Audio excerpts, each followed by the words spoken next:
So we've been learning how to read biblical narrative and showing how the Bible is one unified story.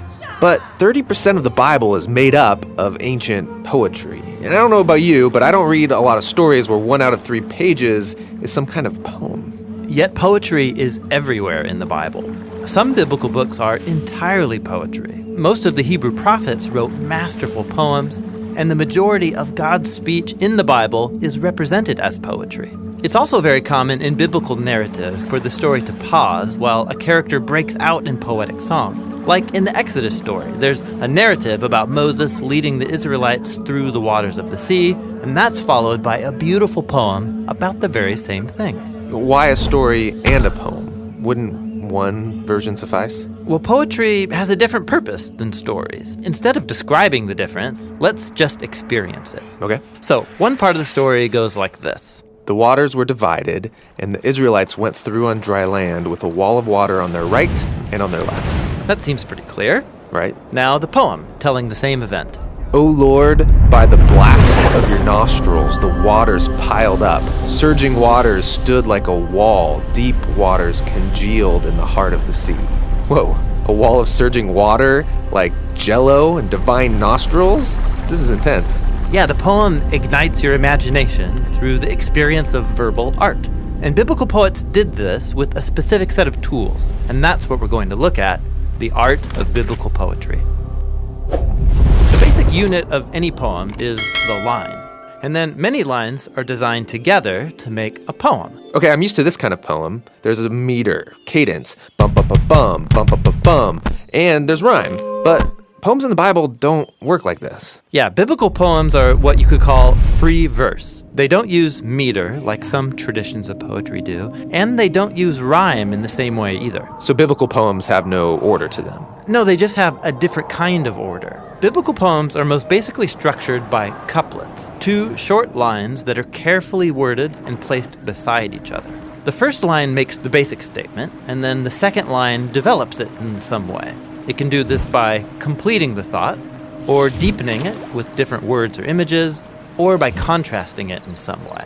So check out the opening of Psalm 51. You can see it in action. In the first couplet, the poet asks God to show grace and love. But how exactly? In the second line, he requests forgiveness for his failures. Okay, so this couplet is finishing one complete thought. Right. And then the next couplet opens with washing as a metaphor, and then the second line offers a more vivid image, that of a priest in the temple purifying things so they can be in God's presence. Okay, so taking an image and deepening it. Right.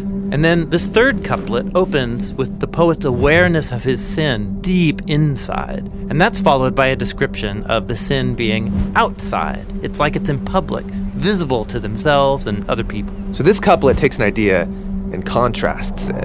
Exactly. So couplets by nature are a bit repetitive. But the repetitive language forces you to slow down and linger over the feeling and meaning of it all, looking at each idea from more than one angle.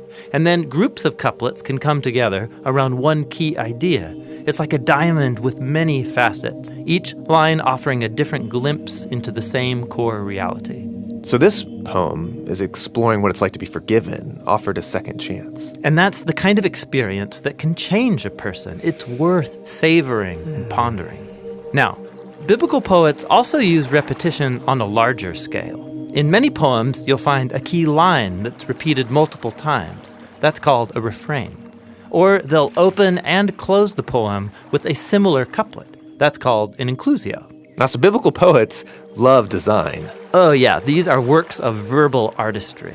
These poets use repetition to create all kinds of elaborate patterns that invite the reader to make connections between different parts of the whole poem that open up even deeper layers of meaning. Cool. So I'm feeling at home with ancient Hebrew poetry. But remember, poetry isn't something you master and then move on. Biblical poems are a bottomless well. They're packed with a surplus of meaning for those who are willing to slow down and ponder them. And they're trying to pull my mind in new directions and discover new ideas. Exactly. And there's even one more tool that biblical poets have to do that very thing. So we're learning how to read biblical poetry, which makes up over 30% of the Bible. Yeah, poetry is a way of writing that doesn't just communicate information. It invites us to experience ideas with our imaginations, using creative imagery, or what we would call metaphorical language. All right, let's talk about imagery and metaphor in biblical poetry. So, some things in life are easy to understand because they're tangible, physical experiences, like being cold. Yeah, being cold is no fun. But other experiences aren't as concrete, like when somebody doesn't like you. But that's no fun either. So, two very different things, but notice how your mind has linked them together without you knowing it. So when we say things like, she gave me the cold shoulder, or don't be so cold. You could also flip it around and think of affection as warmth. It took him a while to warm up to me, or she's a warm person. Exactly. So we take a basic concept, like warmth, and then we map it onto an abstract concept, like affection. It gives us a more imaginative way to talk about our experiences. We're thinking in metaphors. Yeah, they provide the framework for how our minds make sense of the world. Metaphors govern all of our thinking and language. Like right there, metaphors govern. That's a metaphor in and of itself, saying that ideas are rulers. Or think about a connected metaphor that competing ideas are at war. Yeah, in a debate, I have to defend my position and provide backup so I could win the argument. And so you can see, metaphors aren't just a fancy way of writing, they're everywhere in our language. And the metaphors we use shape our imaginations and our behavior. And so it's no surprise that the biblical poets constantly use metaphorical imagery. Now, some metaphors in the Bible are easy to understand, like light is good and darkness is bad. But remember, the biblical poets lived in an ancient culture, which means that some of their metaphors might seem kind of strange to us. Like what? Okay, so picture chaotic water, like a deep, stormy ocean. Got it. Now, think about a time you were in danger, and then map those two onto each other, and... Danger is like chaotic waters. Right, and then the biblical authors take it further. They also talk about dangerous people as stormy waters, like in Psalm 69. Save me, O God, for the waters are up to my throat. I've entered the deep waters. My enemies outnumber the hairs of my head. Oh, the enemies are dangerous waves. Yes, and so are enemy nations. Like in Isaiah 17, woe to the nations that rage like the raging, roaring seas. Or in Psalm 89, O Lord, you rule the swelling seas. You scatter enemies with your mighty arm. So this is a basic metaphor for danger and chaos in our world. But God has the power over chaotic waters. Right. And this foundational image is so important, it's introduced on page 1 of the Bible. Oh, right. The uncreated world in Genesis 1 is a dark, chaotic ocean that God brings order to. Exactly. The image begins there and then develops throughout the rest of the Bible, and so does its opposite. If chaotic water is a fundamental image of danger, think about what dry land would represent. Dry land would be safety, security, stability. Exactly. Some of the most basic human desires. And that is what God's providing when the dry land appears in the opening pages of Genesis. And this is also where God plants the Garden of Eden. And it's no average garden. It's described with imagery of an ancient temple, high above those dangerous waters. And then from this garden temple flows a river that waters everything. So the human ideal is to be with God in a mountain garden temple. Yes, this image permeates biblical poetry, like when David celebrates God's presence in the temple in Psalm 65. How blessed is the one who's satisfied with goodness in your temple. A stream of God waters the land. You still the roaring of the waves and the turmoil of the nations. Now watch. Because the temple was associated with being close to God's presence, this high rock could become a metaphor for God himself. Like in Psalm 18, the Lord is my rock and my fortress and my deliverer. And that's the image Jesus is drawing on when he says that listening to him is like building your house on the rock. Exactly. And so notice how these rich metaphors in biblical poetry are rooted in images from earlier biblical narratives. That's how metaphors work in the Bible. You need the narratives to understand the poetic images, and the images reveal deeper meaning in those narratives. Cool. Now, the largest collection of poetry in the Bible is the Book of Psalms. We've been talking about poetry in the Bible, how biblical poets love design and masterfully use metaphor and symbolism. These poems invite us into an experience, to ponder ideas slowly and from many angles. And the largest collection of poetry in the Bible is the Book of Psalms. So that's what we're going to look at here. Now, the Israelites composed lots of poetry throughout their history. Yeah, poems were written by Israelite sages, kings, and prophets. Some poems were sung by choirs in the Jerusalem temple, while others were prayed by families at home. And over the centuries, the most important and widely read poems were compiled together to be read or sung on special occasions. And I'm familiar with books of poetry, a large collection of the greatest poems in one place, and I can read through and pick my favorites. But the Book of Psalms isn't that kind of collection. Here, each poem has been expertly crafted and then placed where it is for a reason, to create a storyline from the book's beginning to its end. The Psalms poetically retell the entire biblical story, and they invite you into a literary temple. A literary temple? Yeah, so the tabernacle, and then later the temple in Jerusalem, were where ancient Israelites went to meet with God.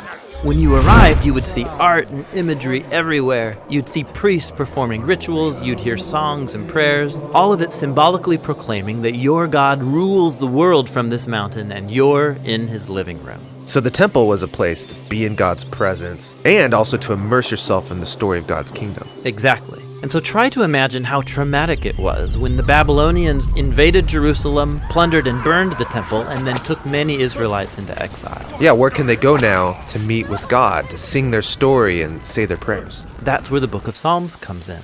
It's a prayer book for exiles, designed as a virtual temple. You enter the Psalms to meet with God and to hear the entire biblical story of God's kingdom sung back to you in poetry. Cool, but how does the Psalms do it? Let's start with the book's design. There are 150 poems broken up into 5 clear sections. At the beginning, there's been placed a short introduction, Psalms 1 and 2, which lay out the main themes of the whole book by reviewing the biblical storyline. Okay. Psalm 1 looks back to the Garden of Eden and its river of life. Yeah, God placed humanity in a garden temple.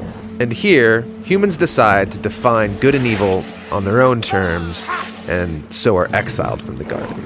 But the first psalm paints a portrait of hope, about an upright human who delights in God's wisdom, which is called Torah, or instruction. This person is like the tree of life in the garden temple. They eternally blossom because they're planted in the river of God's life. Yeah, that's beautiful, but who's it supposed to be? Well, remember that story in Genesis? After humanity's foolish rebellion, God made a promise. Oh, right, a future human, the seed of the woman who would come and defeat evil and restore the world. And that's what Psalm 2 is about. God's promise that a king would come from the line of David. He's called the Son of God and the Messiah. God appoints him to bring justice on human evil and to restore God's kingdom and peace over the nations. So Psalms 1 and 2 introduce all these main themes. Yes, and then the book develops those themes through the 5 sections. The first 2 explore the complicated story of David and his royal family. The third section focuses on the tragedy of Israel's exile and the downfall of David's royal line.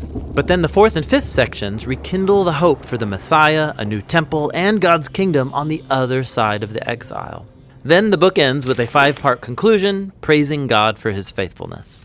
Cool. Now, nearly half of the Psalms are connected to one guy, King David, who God chose to rule Israel. Yes, David's story is really important in this book. He experienced many times of hardship, but he trusted God with radical faith. And in these poems, David shares his fears, confesses his failures, and offers thanks to his Redeemer. And he's constantly speaking of a deep longing to be in God's presence in the temple. But wait, David lived before the temple was even built. Exactly. This portrait of David, hoping and praying for God's kingdom and a future temple, it resembles the hopes of the later generations of the exiles. And so, David's prayers could become theirs as well. David's like a prayer coach, giving us words for how to pray and how to discover God's presence in good times and bad. Exactly. There are 73 poems connected to David, but most of the rest come from later generations of biblical poets, and they have learned to pray and hope like David. And so the end result is the Book of Psalms, designed as a virtual temple for all generations of God's people. This isn't a kind of book you just read once and put down. No, it's designed for a lifetime of slow rereading and reflection. These prayers and laments and songs of praise are meant to become our own. They're poems for exiles, who are learning to live by God's wisdom and to seek God's justice in the world as they hope for the coming Messiah and the kingdom of God. Ezekiel, Obadiah, Habakkuk. What do these names have in common? Well, they're 3 of the 15 prophets that have their own books in the Bible. And if you've tried to read these books, odds are you got lost in their dense poetry and strange imagery. But these books are super important for understanding the overall biblical story. So let's talk about how to read the prophets. When I hear the word prophet, I think of a fortune teller, someone who predicts the future. That's what being a prophet means in many cultures, but not in the Bible. While the biblical prophets sometimes speak about the future, they're way more than fortune tellers. How should I think about them? Well, they were Israelites who had a radical encounter with God's presence, and then were commissioned to go and speak on God's behalf. Like a representative. Right. And the thing that they cared about the most is the mutual partnership that existed between God and the Israelites. Right, the partnership. God rescued Israel from slavery in Egypt and invited them to become a nation of justice and generosity that would represent his character to the nations. And so this partnership required all Israelites to give their trust and allegiance to their God alone. In the Bible, this partnership's called the covenant. But the leaders, the priests, the kings, led Israel astray and they broke the covenant. And so this is where the prophets came in, to remind Israel of their role in the partnership. And they did this in 3 ways. First, they were constantly accusing Israel for violating the terms of the covenant. The charges usually include idolatry, alliances with other nations and their gods, and allowing injustice towards the poor. So like covenant lawyers. Right. And so second, the prophets called the Israelites to repent, which means simply to turn around. They spoke of God's mercy to forgive them if they would just confess and change their ways. But Israel and its leaders didn't change. Things went from bad to worse. And so that brings us to the third way the prophets emphasized the covenant. They announced the consequences for breaking it, which they called the Day of the Lord. Oh yeah, the apocalypse. Visions of the end of the world. Well, sort of. The prophets were mostly interested in how God would bring his justice on Israel's corruption and on the violent nations around them. And while explaining these local events, they often used cosmic imagery. Cosmic imagery? Yeah, like Jeremiah. He described the exile of the Israelites to Babylon as the undoing of creation itself. The land dissolves into chaos and disorder, no light, no animals or people. Or Isaiah described the downfall of Babylon as the disintegration of the cosmos, stars falling from the sky, the sun going dark. For the prophets, when God acts in human history to bring justice, it's a day of the Lord. So the prophets aren't talking about the end of the world.